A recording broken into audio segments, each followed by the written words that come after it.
जीवन एक उत्सव है, जीवन कोई त्रासदी नहीं है बल्कि एक हाथ से इसे पूरी तरह जिएँ और आनंद लें।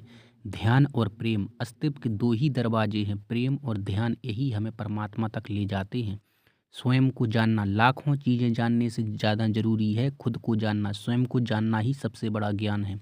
ज़िम्मेदारी आप अपने जीवन के लिए खुद ज़िम्मेदार हैं, खुशियाँ या दुःख आपके भीतर से आता है, समाज से नहीं। सत्य की खोज सत्य को किताबों से नहीं बल्कि अनुभव से जाना जा सकता है और नाविक का उदाहरण इसी बात को समझाता है।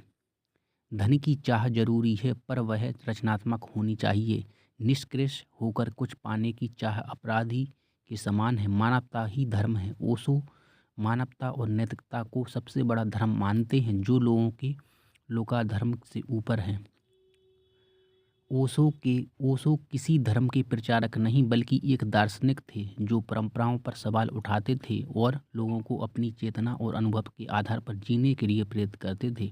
उनके ज्ञान का सार है कि जीवन को बिना तर्क के मानने की बजाय स्वयं अनुभव करके जीना और भीतर की यात्रा करना ही सच्चा ज्ञान है। भगवान का अनादर इस बात में नहीं है कि तुम मंदिर नहीं गए बल्कि इस बात में है कि मंदिर जाकर भी तुम संसार की वस्तुएं मांगकर लौट आए, उसे नहीं मांगा जिसे मांगने से सब मांगे मिट जाती हैं।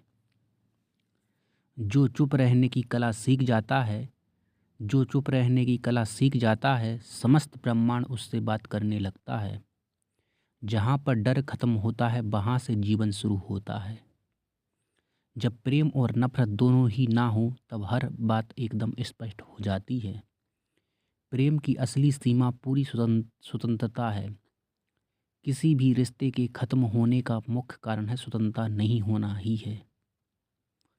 उत्सव मेरा धर्म है, प्रेम मेरा संदेश है और मौन मेरा सत्य है। बड़ी विचित्र बात है, मनुष्य को सब कुछ स्थायी चाहिए अस्थायी जीवन के लिए।